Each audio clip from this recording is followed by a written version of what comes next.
السلام علیکم ورحمۃ اللہ وبرکاتہ۔ بسم اللہ الرحمن الرحیم۔ دوستو، دسمبر کے اوائل کی بات ہے جب محکمہ اوقاف نے زبردستی میری تعیناتی شیخو پورہ کے امیر محلے کی جامع مسجد سے ہیرا منڈی لاہور کی ایک پرانی مسجد میں کر دی۔ وجہ یہ تھی کہ میں نے قریبی علاقے کے ایک کونسلر کی مسجد کے لاؤڈ سپیکر پہ تعریف کرنے سے انکار کر دیا تھا۔ شومئی قسمت کے وہ کونسلر محکمہ اوقاف کے ایک بڑے افسر کا بھتیجا تھا۔ نتیجتاً میں لاہور شہر کے بدنام ترین علاقے میں تعینات ہو چکا تھا۔ بے شک کہنے کو میں مسجد کا امام جا رہا تھا، مگر علاقے کا بدنام ہونا اپنی جگہ جو سنتا تھا ہنستا تھا یا پھر اظہار افسوس کرتا تھا۔ محکمے کے ایک کلرک نے تو حد ہی کر دی۔ تنخواہ کا ایک معاملہ حل کرانے اس کے پاس گیا تو میری پوسٹنگ کا سن کے ایک آنکھ دبا کر بولا، قبلہ مولوی صاحب، آپ کی تو گویا 5 انگلیاں گھی میں اور سر کڑائی میں۔ میں تو گویا زمین میں 6 فٹ نیچے گڑ گیا اس کی بات سن کر۔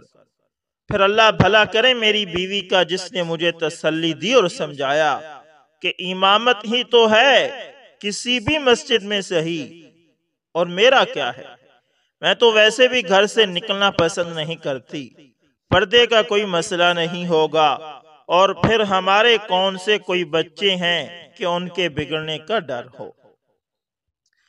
بیوی کی بات سن کر تھوڑا دل کو اطمینان ہوا اور ہم نے سامان باندھنا شروع کیا۔ بچوں کا ذکر چھڑ ہی گیا تو یہ بتاتا چلوں کہ شادی کے 22 سال گزرنے کے باوجود اللہ نے ہمیں اولاد جیسی نعمت سے محروم رکھنا مناسب سمجھا تھا۔ خیر، اب تو شکوہ شکایت بھی چھوڑ چکے تھے۔ دونوں میاں بیوی کبھی شکوہ بھی نہیں کرتے تھے۔ جب کسی کا بچہ دیکھ کر دل دکھتا تھا تو میں یاد الہی میں دل لگا لیتا اور وہ بھلی ماس کسی کونے کھدرے میں منہ دے کر کچھ آنسو بہا لیتی۔ سامان باندھ کر ہم دونوں میاں بیوی نے اللہ کا نام لیا اور لاہور جانے کے لیے ایک پرائیویٹ بس میں سوار ہو گئے۔ بادامی باغ اڈے پہ اترے اور ہیرا منڈی جانے کے لیے سواری کی تلاش کی۔ ایک تانگے والے نے مجھے پتہ بتانے پر اوپر سے نیچے تلک دیکھا اور پھر برقعے میں ملبوس عورت ساتھ دیکھ کر 40 روپے کے عوض لے جانے کی حامی بھر لی۔ تانگا چلا تو کوچوان نے میری ناقص معلومات میں اضافہ یہ کر دیا کہ میاں جی، جہاں آپ کو جانا ہے اسے ہیرا منڈی نہیں، ٹبی گلی کہتے ہیں۔ 15-20 منٹ میں ہم پہنچ گئے۔ دوپہر کا وقت تھا، شاید بازار کھلنے کا وقت نہیں تھا۔ دیکھنے میں تو عام سا محلہ تھا، وہی ٹوٹی پھوٹی گلیاں، میلے کرتوں کے غلیظ دامن سے ناک پونجھتے ننگ دھڑنگ بچے، نالیوں میں کالا پانی اور کوڑے کے ڈھیروں پہ منڈلاتی بے حساب مکھیاں، سبزیوں پھلوں کے ٹھیلے والے اور ان سے بحث کرتی کھڑکیوں سے آدھی بہر لٹکتی عورتیں۔ فرق تھا تو صرف اتنا کہ پان سگریٹ اور پھول والوں کی دکانیں کچھ زیادہ ہی ادھر تھی۔ دکانیں تو بند تھی مگر ان کے نئے پرانے بورڈ اصل کاروبار کی خبر دے رہے تھے۔ مسجد کے سامنے تانگا کیا رکا، مانو محلے والوں کی عید ہو گئی۔ پتہ نہیں کن کن کونوں کھدرے سے بچے اور عورتیں نکل کر جمع ہونے لگی۔ ملی جلی آوازوں نے آسمان سر پہ اٹھا لیا۔ ابے نیا مولوی ہے، بیوی بھی ساتھ ہے، پچھلے والے سے تو بہتر ہی ہوگا۔ کیا پتہ لگتا ہے بہن، مرد کا کیا اعتبار۔ ہاں صحیح کہتی ہے تو، داڑھی والا مرد تو اور بھی خطرناک۔ عجیب طوفان بدتمیزی کا تھا۔ مکالموں اور فقروں سے یہ معلوم پڑتا تھا کہ جیسے طوائفوں کے محلے میں مولوی نہیں، شرفاء کے محلے میں کوئی طوائف وارد ہوئی ہے۔ اس سے پہلے کہ میرے ضبط کا پیمانہ لبریز ہوتا، خدا خوش رکھے غلام شبیر کو، جو مولوی صاحب کرتا دوڑا آیا اور ہجوم کو وہاں سے بھگا دیا۔ پتہ چلا کہ مسجد کا خادم ہے اور عرصہ 25 سال سے اپنے فرائض منصبی نہایت محنت اور دیانتداری سے ادا کر رہا تھا۔ بھئی طبیعت خوش ہو گئی اس سے مل کے۔ دبلا پتلا پکی عمر کا مرد، لمبی سفید داڑھی، صاف ستھرا سفید پاجامہ کرتا، کندھے پہ 4 خانے والا سرخ و سفید انگوچھا، پیشانی پہ محراب کا کالا نشان، سر پہ سفید ٹوپی اور نیچی نگاہیں، سادہ اور نیک آدمی، اور منہ پہ شکایت کا ایک لفظ نہیں۔ بوڑھا آدمی تھا مگر کمال کا حوصلہ اور ہمت رکھتا تھا۔ سامان سنبھالتے اور گھر کو ٹھیک کرتے ہفتہ 10 دن لگ گئے۔ گھر کیا تھا، 2 کمروں کا کوارٹر تھا، مسجد سے متصل تھا۔ ایک چھوٹا سا باورچی خانہ تھا، ایک اس سے بھی چھوٹا غسل خانہ اور بیت الخلاء، اور ایک ننھا منا سا صحن۔ بہرحال ہم میاں بیوی کو بڑا گھر کس لیے چاہیے تھا، بہت تھا ہمارے لیے، بس ارد گرد کی عمارتیں اونچی ہونے کی وجہ سے تاریکی بہت تھی۔ دن 12 بجے بھی شام کا سا دھندلاکا چھایا رہتا تھا۔ گھر ٹھیک کرنے میں غلام شبیر نے بہت ہاتھ بٹایا، صفائی کرنے سے دیواریں چونا کرنے تک۔ تھوڑا خریدنے پہ پتہ چلا کہ یہاں آنے والے ہر امام مسجد کے ساتھ غلام شبیر گھر کا کام بھی کراتا تھا۔ بس تنخواہ کے نام پہ غریب 2 وقت کا کھانا مانگتا تھا اور رات کو مسجد ہی میں سوتا تھا۔ یوں اس کو رہنے کی جگہ مل جاتی تھی اور مسجد کی حفاظت بھی ہو جاتی تھی۔ ایک بات جب سے میں آیا تھا دماغ میں کھٹک رہی تھی، سو ایک دن غلام شبیر سے پوچھ ہی لیا، میاں یہ بتاؤ کہ پچھلے امام مسجد کے ساتھ کیا ماجرا گزرا؟ وہ تھوڑا ہچکچایا اور پھر ایک طرف لے گیا کہ بیگم کے کان میں آواز نہ پڑے۔ میاں جی اب کیا بتاؤں آپ کو، جوان آدمی تھے اور غیر شادی شدہ بھی۔ محلے میں بھلا حسن کی کیا کمی ہے، بس دل آ گیا ایک لڑکی پہ۔ لڑکی کے دلال بھلا کہاں جانے دیتے تھے سونے کی گڑیا کو۔ پہلے تو انہوں نے مولانا کو سمجھنے بجھانے کی کوشش کی، پھر ڈرایا دھمکایا، لیکن مولانا نہیں مانے۔ ایک رات لڑکی کو بھگا لے جانے کی کوشش کی، بادامی باغ اڈے پر ہی پکڑے گئے۔ ظالموں نے اتنا مارا پیٹا کہ مولانا جان سے گئے۔ غلام شبیر نے نہایت افسوس کے ساتھ ساری کہانی سنائی۔ پولیس وغیرہ قاتل پکڑے نہیں گئے؟ میں نے گھبرا کر پوچھا۔ غلام شبیر ہنسنے لگا، کمال کرتے ہیں آپ بھی میاں جی، پولیس بلا ان لوگوں کے چکروں میں کہاں پڑتی ہے، بس اپنا بھتہ وصول کیا اور غائب۔ اور ویسے بھی کوتوال صاحب خود اس لڑکی کے عاشقوں میں شامل تھے۔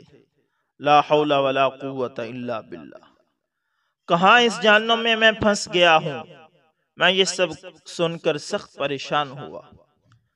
آپ کیوں فکر کرتے ہیں میاں جی، بس چپ کر کے نماز پڑھیں اور پڑھائیں۔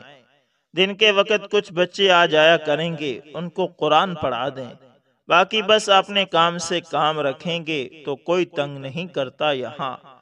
بلکہ مسجد کا امام اچھا ہو تو گناہوں کی اس بستی میں لوگ صرف عزت کرتے ہیں۔ غلام شبیر نے میری معلومات میں اضافہ کرتے ہوئے بتایا تو میری جان میں جان آئی۔ انہی شروع کے ایام میں ایک واقعہ ہوا۔ پہلے دن ہی دوپہر کے کھانے کا وقت ہوا تو دروازے پہ کسی نے دستک دی۔ غلام شبیر نے جا کے دروازہ کھولا اور پھر ایک کھانے کی ڈھکی تشتری لے کر اندر آ گیا۔ میری سوالیہ نگاہوں کے جواب میں کہنے لگا، نورا نے کھانا بھجوایا ہے، پڑوس میں رہتی ہے۔ میں کچھ نہ بولا اور نہ ہی مجھے کوئی شک گزرا۔ سوچا ہوگی کوئی اللہ کی بندی، اور پھر امام مسجد کے گھر کا چولہا تو ویسے بھی کم ہی جلتا ہے۔ بہرحال جب اگلے 2 دن بھی یہی معمول رہا تو میں نے سوچا کہ یہ کون ہے جو بغیر کوئی احسان جتائے احسان کیے جا رہی ہے۔ عشاء کی نماز کے بعد مسجد میں ہی تھا جب غلام شبیر کو آواز دے کر بلایا اور پوچھا، میاں غلام شبیر، یہ نورا کہاں رہتی ہے؟ میں چاہتا ہوں میری گھر والی جا کر اس کا شکریہ ادا کرائے۔ غلام شبیر کے تو اوسان خطا ہو گئے یہ سن کر۔ میاں جی، بی بی نہیں جا سکتی؟ جی وہاں نہیں جا سکتی۔ میں نے حیرانی سے مزید استفسار کیا تو غلام شبیر گویا ہوا، یعنی غلام شبیر نے تو پہاڑ ہی توڑ دیا جو میرے سر پہ تھا۔ میاں جی، اس کا پورا نام تو پتہ نہیں کیا ہے، مگر سب اس کو نورا کنجری کے نام سے جانتے ہیں۔ پیشہ کرتی ہے جی، پیشہ کرتی ہے، یعنی طوائف ہے، اور تم ہمیں اس کے ہاتھ کا کھلاتے رہے ہو۔ استغفر اللہ، استغفر اللہ۔ غلام شبیر کچھ شرمسار ہوا، میرا غصہ دیکھ کر بہت شرمندہ تھا۔ تھوڑی دیر بعد ہمت کر کے بولا، میاں جی، یہاں تو سب ایسے ہی لوگ رہتے ہیں، ان کے ہاتھ کا نہیں کھائیں گے تو مستقل چولہا جلانا پڑے گا، جو آپ کی تنخواہ میں ممکن نہیں۔ یہ سن کر میرا غصہ اور تیز ہو گیا۔ ہم شریف لوگ ہیں غلام شبیر، بھوکے مر جائیں گے مگر طوائف کے گھر کا نہیں کھائیں گے۔ میرے تیور دیکھ کر غلام شبیر کچھ نہ بولا، مگر اس دن کے بعد سے نورا کنجری کے گھر سے کھانا کبھی نہ آیا۔ جس مسجد کا میں امام تھا، عجیب بات یہ تھی کہ اس کا کوئی نام نہیں تھا، بس ٹبی مسجد کے نام سے مشہور تھی۔ ایک دن میں نے غلام شبیر سے پوچھا کہ میاں، نام کیا ہے اس مسجد کا؟ وہ ہنس کر بولا، میاں جی، اللہ کے گھر کا کیا نام رکھنا، پھر بھی کوئی تو نام ہوگا، سب مسجدوں کا ہوتا ہے۔ میں کچھ کھسیانہ ہو کے بولا، بس میاں جی بہت نام رکھے، جس فرقے کا مولوی آتا ہے پچھلا نام تبدیل کر کے نیا رکھ دیتا ہے، آپ ہی کوئی اچھا سا رکھ دیں۔ وہ سر کھجاتا ہوا بولا، میں سوچ میں پڑ گیا، گناہوں کی اس بستی میں اس واحد مسجد کا کیا نام رکھا جائے؟ کیا نام رکھا جائے مسجد کا؟ ہاں، موتی مسجد ٹھیک رہے گا، گناہوں کے کیچڑ میں چمکتا پاک صاف موتی۔ دل ہی دل میں نے مسجد کے نام کا فیصلہ کیا اور اپنی پسند کو داد دیتا اندر کی جانب بڑھ گیا، جہاں بیوی کھانا لگائے میری منتظر تھی۔ اب بات ہو جائے قرآن پڑھنے والے بچوں کی۔ تعداد میں 11 تھے اور سب کے سب لڑکے، میری جولی عمروں کے، 5 سے 11 12 سال کی عمر کے۔ تھوڑے شرارتی ضرور تھے مگر اچھے بچے تھے۔ نہا دھو کے اور صاف ستھرے کپڑے پہن کے آتے تھے، 2 گھنٹے سپارہ پڑھتے تھے اور پھر بہر گلی میں کھیلنے نکل جاتے۔ کون تھے، کس کے اولاد تھے، نہ میں نے کبھی پوچھا نہ کسی نے بتایا۔ لیکن پھر ایک دن غضب ہو گیا۔ قرآن پڑھنے والے بچوں میں ایک بچہ نبیل نام کا تھا۔ یوں تو اس میں کوئی خاص بات نہ تھی، لیکن بس تھوڑا زیادہ شرارتی تھا۔ تلاوت میں دل نہیں لگتا تھا، بس آگے پیچھے ہلتا رہتا اور کھیلنے کے انتظار میں لگا رہتا۔ میں بھی درگزر سے کام لیتا کہ چلو بچہ ہے، لیکن ایک دن ضبط کا دامن میرے ہاتھ سے چھوٹ گیا۔ اس دن صبح ہی سے میرے سر میں ایک عجیب درد تھا۔ غلام شبیر سے مالش بھی کروائی، پیناڈول کی 2 گولیاں بھی کھائی، مگر درد زور آور بیل کی مانند سر میں چنگاڑتا رہا۔ درد کے باوجود اور غلام شبیر کے بہت منع کرنے پر بھی میں نے بچوں کا ناغہ نہیں کیا۔ نبیل بھی اس دن معمول سے کچھ زیادہ ہی شرارتیں کر رہا تھا، کبھی ایک کو چھیڑ کبھی دوسرے کو۔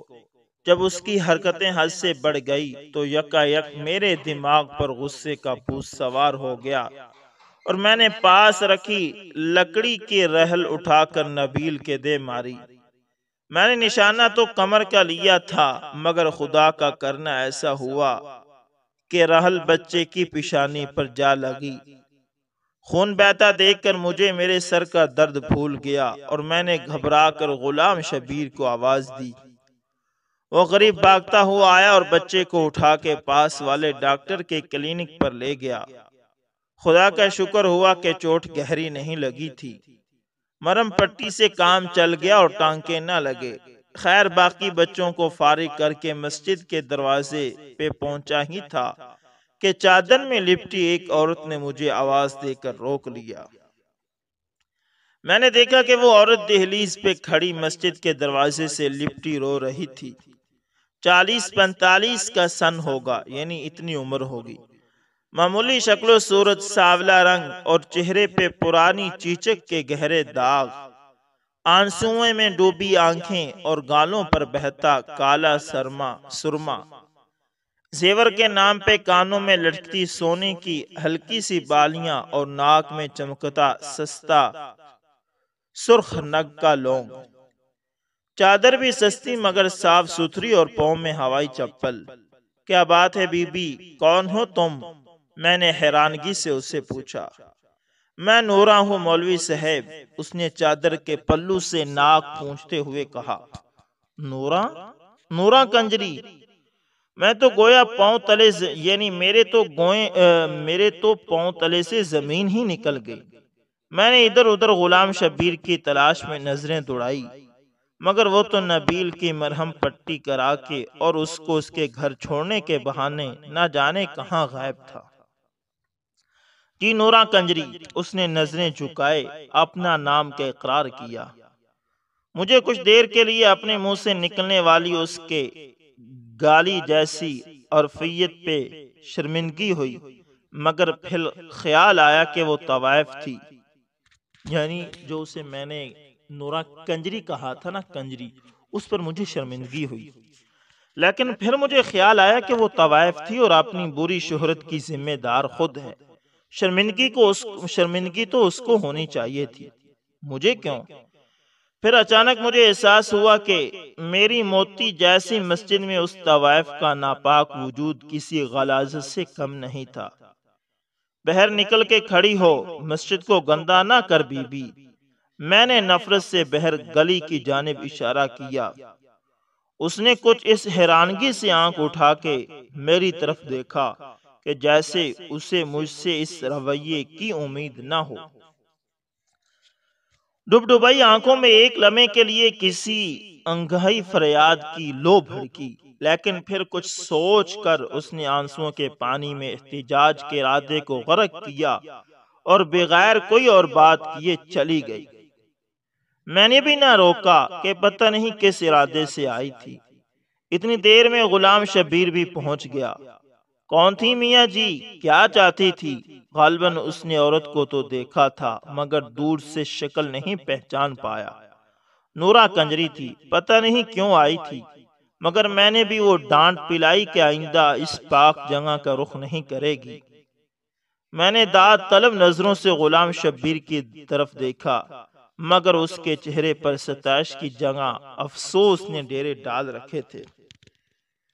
وہ بیچاری دکھوں کی ماری اپنے بچے کا گلہ کرنے آئی تھی میاں جی، نبیل کی ماں ہے، بچے کی چوٹ برداشت نہیں کر سکی اور آپ نے اس غریب کو ڈانٹ دیا۔ غلام شبیر نے نورا کی وکالت کرتے ہوئے کہا، تو نبیل نورا کا بیٹا ہے، ایسی حرکتیں کرے گا تو سزا تو ملے گی، جیسی ماں ویسا بیٹا۔ میں نے اپنی شرمندگی کو بےہودگی سے چھپانے کی کوشش کی۔ ایک لمحے کو خیال بھی آیا کہ بچہ تو معصوم ہے، اور پھر میں نے زیادتی بھی کی تھی، مگر پھر اپنے استاد ہونے کا خیال آیا تو سوچا کہ بچے کی بھلائی کے لیے ہی تو مارا ہے، کیا ہوا؟ اور پھر ایک طوائف کو کیا حق حاصل ہے کہ مسجد کے امام سے شکایت کر سکے؟ کتنے بچے ہیں نورا کے؟ میں نے بات کا رخ بدلنے کی کوشش کی۔ مسجد میں پڑھنے والے سب بچے نورا کے ہیں میاں جی، اس کے علاوہ ایک گود کا بچہ بھی ہے، بس اس محلے میں صرف نورا اپنے بچوں کو مسجد بھیجتی ہے، باقی سب لوگوں کے بچے تو آوارہ پھرتے ہیں۔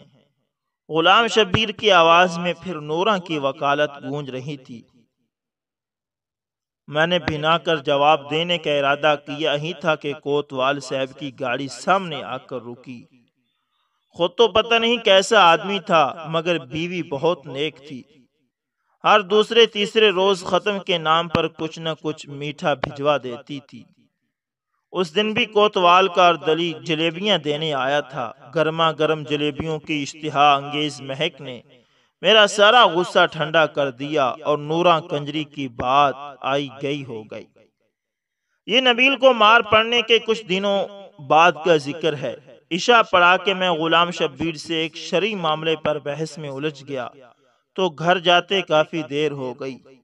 مسجد سے باہر نکلے تو بازار کی رونق شروع تھی۔ بالکونیوں پر جھلملاتے پردے لہرا رہے تھے اور کوٹھوں سے ہارمونیم کے سر اور طبلوں کی تھاپ کی آواز ہر سو گونج رہی تھی۔ پان سگریٹ اور پھولوں کی دکانوں پر بھی دھیرے دھیرے رش بڑھ رہا تھا۔ اچانک میری نظر نوراں کے گھر کے دروازے پر جا پڑی۔ وہ بیر ہی کھڑی تھی اور ہر آتے جاتے مرد سے ٹھٹھے مار مار کر گپیں لگا رہی تھی۔ آج تو اس کا روپ ہی دوسرا تھا۔ گلابی رنگ کا چست سوٹ، پاؤں میں سرخ، ننگے سر پہ اونچا چوڑا، جوڑے میں پروئے موتیوں کے پھول، میک اپ سے لدا چہرہ، گہری شوخ لپسٹک، آنکھوں میں مسکارا اور مسکارے کی اوٹ سے جھانکتی ننگی دعوت۔ لا حول ولا قوت الا باللہ۔ میں نے تنزیہ نگاہوں سے غلام شبیر کی جانب دیکھا۔ آخر وہ نوراں کا وکیل جو تھا۔ چھوڑیے میاں جی، عورت غریب ہے اور دنیا بڑی ظالم۔ اس نے گویا بات کو ٹالنے کی کوشش کی، مگر میں اتنی آسان سے جان چھوڑنے والا نہیں تھا۔ یہ بتاؤ میاں، جب اس کے گاہک آتے ہیں تو کیا بچوں کے سامنے ہی؟ میں نے معنی خیز انداز میں اپنا سوال ادھورا ہی چھوڑ دیا۔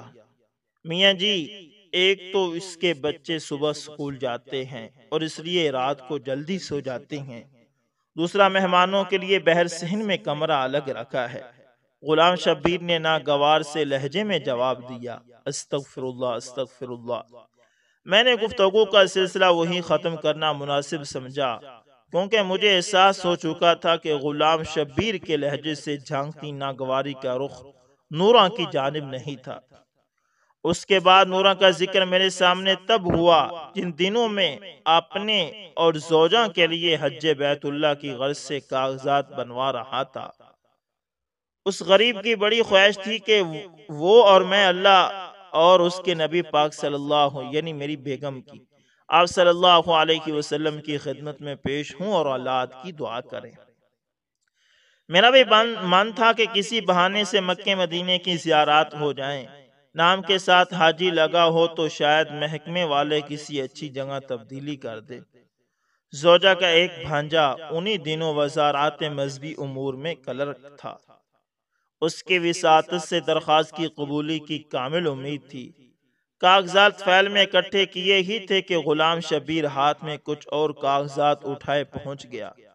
میاں جی، ایک کام تھا آپ سے، اجازت دیں تو عرض کروں، اس نے ہچکچاتے کہا۔ ہاں ہاں میاں، کیوں نہیں، کیا بات ہے؟ میں نے داڑھی کے بالوں میں انگلیوں سے کنگھی کرتے ہوئے اس کو بیٹھنے کا اشارہ کیا۔ میاں جی، آپ کی تو وزارت میں واقفیت ہے، ایک اور حج کی درخواست بھی جمع کرا دیں۔ اس نے ہاتھ میں پکڑے کاغذات میری جانب بڑھا دیے۔ دیکھو میاں غلام شبیر، تم اچھی طرح جانتے ہو کہ میں گھر بار تمہارے ذمہ چھوڑ کر جا رہا ہوں، اور پھر تمہارے پاس حج کے لیے پیسے کہاں سے آئے؟ میں نے کچھ برہمی سے پوچھا۔ نہیں نہیں میاں جی، آپ غلط سمجھے، یہ میری درخواست نہیں ہے، نوراں کی ہے۔ اس نے سہم کر کہا۔ کیا؟ میاں جوش میں تو ہو، نوراں کنجری اب مکے مدینے جائے گی، اور وہ بھی اپنے ناپاک پیشے کی رقم سے؟ توبہ توبہ، میرے تو جیسے تن بدن میں آگ لگ گئی۔ یہ واہیات بات سن کر، میاں جی، طوائف ہے پر مسلمان بھی تو ہے، اور وہ تو اللہ کا گھر ہے، وہ جس کو بلانا چاہے بلا لے، اس کے لیے سب ایک برابر۔ اپنی طرف سے غلام شبیر نے بڑی گہری بات کی۔ اچھا، اللہ جس کو بلانا چاہے بلا لے، واہ میاں واہ، تو پھر میں درخواست کیوں جمع کراؤں؟ نوراں سے کہو سیدھا اللہ تعالیٰ کو ہی، یعنی سیدھا اللہ اس کو بھیج دے ادھر۔ میں نے غصے سے کہا اور اندر کمرے میں چلا گیا۔ زوجہ کا بھانجا برخوردار نکلا اور اللہ کے فضل و کرم سے میری اور زوجہ کی درخواست قبول ہو گئی۔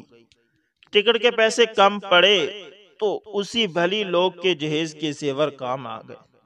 اللہ کا نام لے کر ہم روانہ ہو گئے۔ احرام باندھا تو گویا عمر بھر کے گناہ اتار کے ایک طرف رکھ دیے۔ اللہ کا گھر دیکھا اور نظر بھر کے دیکھا۔ فرائض پورے کرتے کرتے رمی کا دن آ گیا۔ بہت رش تھا، ہزاروں لاکھوں لوگ، ایک ٹھاٹھے مارتا سفید رنگ کا سمندر، گرمی بھی بہت تھی، میرا تو دم گھٹنا شروع ہو گیا۔ زوجہ بیچاری کی حالت بھی غیر ہوتی جا رہی تھی۔ اوپر سے غضب کچھ یہ ہوا کہ میرے ہاتھ سے اس غریب کا ہاتھ چھوٹ گیا۔ ہاتھ کیا چھوٹا، لوگوں کا ایک ریلا مجھے ریگتا ہوا پتہ نہیں کہاں سے کہاں لے گیا۔ عجب حالات تھے، کسی کو دوسرے کا خیال نہیں تھا، ہر کوئی بس اپنی جان بچانے کے چکر میں تھا۔ میں نے بھی لاکھ اپنے آپ کو سنبھالنے کی کوشش کی، مگر پیر رپٹ ہی گیا، یعنی پیر پھسل ہی گیا۔ میں نیچے کیا گرا، ایک عذاب نازل ہو گیا۔ ایک نے میرے پیٹ پر پیر رکھا تو دوسرے نے میرے سر کو پتھر سمجھ کر ٹھوکر مار دی۔ موت میری آنکھوں کے سامنے ناچنے لگی۔ میں نے کلمہ پڑھا اور آنکھیں بند کی ہی تھی کہ کسی اللہ کے بندے نے میرا دایاں ہاتھ پکڑ کے کھینچا اور مجھے سہارا دے کر کھڑا کر دیا۔ میں نے سانس درست کی اور اپنے محسن کا شکریہ ادا کرنے کے لیے اس کی طرف نگاہ کی۔ مانو ایک لمحے کے لیے تو بجلی ہی گر پڑی۔ کیا دیکھتا ہوں کہ میرا ہاتھ مضبوطی سے تھامے نورا کنجری کھڑی مسکرا رہی تھی۔ یہ ناپاک یہاں کیسے آ گئی؟ اس کی حج کی درخواست کس نے اور کب منظور کی؟ میں نے ہاتھ چھڑانے کی بہت کوشش کی، مگر کہاں صاحب، ایک اہنی گرفت تھی، میں نہیں چھڑا سکا۔ وہ مجھے اپنے پیچھے کھینچتی ہوئی ایک طرف لے گئی۔ اس طرف کچھ عورتیں اکٹھی تھی۔ اچانک میری نظر زوجہ پر پڑی، جس کی آنکھوں میں آنسو تھے اور وہ بےتاب نگاہوں سے مجمع ٹٹول رہی تھی۔ ہماری نظریں میری تو سب کلفت بھول گئے۔ میں دوڑ کر اس تک پہنچا اور آنسو پونچھنے، کہاں چلے گئے تھے آپ؟ کچھ ہو جاتا تو؟ پریشانی سے الفاظ اس کے گلے میں اٹک رہے تھے۔ بس کیا بتاؤں، آج مرتے مرتے بچا ہوں، جانے کون سی نیکی کام آ گئی۔ میں تو پاؤں تلے روندا جا چکا تھا اگر نورا نہیں بچاتی۔ میں نے اس کو تسلی دیتے ہوئے کہا، نورا؟ ہماری پڑوسن نورا؟ وہ یہاں کہاں آ گئی؟ آپ نے کسی اور کو دیکھا ہوگا، اس نے حیرانگی سے کہا۔ ارے نہیں، نورا ہی تھی۔ میں نے ادھر ادھر نورا کی تلاش میں نظریں دوڑائی، مگر وہ تو نہ جانے کب کی جا چکی تھی۔ بعد میں بھی اس کو بہت ڈھونڈا، مگر اتنے جمع غفیر میں کہاں کوئی ملتا ہے۔ خدا خدا کر کے حج پورا ہوا اور ہم دونوں میاں بیوی وطن واپس روانہ ہوئے۔ لاہور ایئرپورٹ پر غلام شبیر پھولوں کے ہاروں سمیت استقبال کو آیا ہوا تھا۔ بہت مبارک باجی، بہت مبارک میاں جی، بلکہ اب تو میں آپ کو حاجی صاحب کہوں گا۔ اس نے مسکراتے ہوئے ہم دونوں کو مبارک دی تو میری گردن حاجی صاحب کا لقب سن کر اکڑ گئی۔ میں نے خوشی سے سرشار ہوتے ہوئے اس کے کندھے پہ تھپکی دی اور سامان اٹھانے کا اشارہ کیا۔ ٹیکسی میں بیٹھے، میں نے مسجد اور گھر کی خیریت دریافت کی تو نورا کا خیال آ گیا۔ میاں غلام شبیر، نورا کی سناؤ؟ میرا اشارہ اس کے حج کی درخواست کے بارے میں تھا۔ اس بیچاری کی کیا سناؤ میاں جی؟ لیکن آپ کو کیسے پتا چلا؟ اس نے حیرانگی سے میری جانب دیکھا۔ بس ملاقات ہوئی تھی مکہ شریف میں۔ میں نے اس کے لہجے میں چھپی اداسی کو اپنی غلط فہمی سمجھا۔ مکہ شریف میں ملاقات ہوئی تھی؟ مذاق نہ کریں میاں جی، نورا تو آپ کے جانے کے اگلے ہی دن قتل ہو گئی تھی۔ اس نے گویا میرے سر پر بم چھوڑا۔ قتل ہو گئی تھی؟ میں نے اچنبھے سے پوچھا۔ جی میاں جی، بیچاری نے حج کے لیے پیسے جوڑ رکھے تھے، اس رات کوئی گاہک آیا اور پیسوں کے پیچھے قتل کر دیا غریب کو۔ ہمیں تو صبح کو پتا چلا جب اس کے بچوں نے اس کی لاش دیکھی، شور مچایا تو سب اکٹھے ہوئے، پولیس والے بھی پہنچ گئے اور اس کی لاش پوسٹ مارٹم کے لیے لے گئے۔ ابھی کل ہی میں مردہ خانے سے میت لے کر آیا ہوں، آج صبح ہی تدفین کی اس کی۔ غلام شبیر کی آواز آنسوؤں میں بھیگی تھی۔ قاتل کا کچھ پتا چلا؟ میں ابھی بھی حیرانگی کی گرفت میں تھا۔ پولیس کے پاس اتنا وقت کہاں میاں جی کہ طوائفوں کے قاتلوں کو ڈھونڈیں۔ اس بیچاری کے تو نماز جنازہ میں بھی بس 3 افراد تھے، میں اور 2 گور کن۔ اس نے افسوس سے ہاتھ ملتے ہوئے کہا۔ اور اس کے بچے، ان کا کیا بنا؟ میں نے اپنی آنکھوں میں امڑتی نمی پونجھتے ہوئے دریافت کیا۔ کوئی لڑکا پیدا ہوتا ہے تو زیادہ تر اسے راتوں رات اٹھا کر کوڑے کے ڈھیر پر پھینک دیا جاتا ہے۔ وہ سب ایسے ہی بچے تھے۔ نورا سب جانتی تھی کہ کس کے ہاں بچہ ہونے والا ہے، بس لڑکا ہوتا تو اٹھا کر اپنے گھر لے آتی۔ کہنے کو تو طویف تھی میاں جی، مگر میں گواہ ہوں، غریب جتنا بھی کماتی بچوں پہ خرچ کر دیتی، بس تھوڑے بہت الگ کر کے حج پہ جانے کے لیے جمع کر رکھے تھے، وہ بھی اس کا قاتل لوٹ کر لے گیا۔ یہ بتاؤ غلام شبیر، جب میں نے اس کی درخواست جمع کرانے سے انکار کیا تو اس نے کیا کیا؟ مجھ پہ حقیقتوں کے در کھلنا شروع ہو چکے تھے۔ بس میاں جی کیا کہتی بیچاری، آنکھوں میں آنسو آگے، آسمان کی جانب ہاتھ اٹھائے اور کہنے لگی کہ بس تو ہی اس کنجری کو بلائے تو بلا لے، مجھ پر تو پوچھوں گھڑوں پانی پڑ گیا۔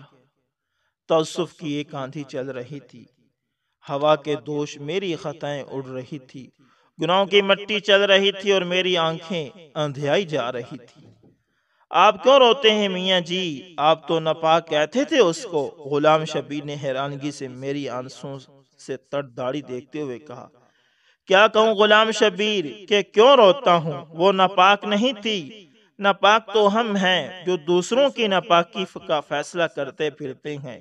نورا تو اللہ کی بندی تھی، اللہ نے اپنے گھر بلا لیا۔ میری ندامت بھری ہچکیاں بند ہونے کا نام نہیں لے رہی تھی اور غلام شبیر نہ سمجھتے ہوئے مجھے تسلی دیتا رہا۔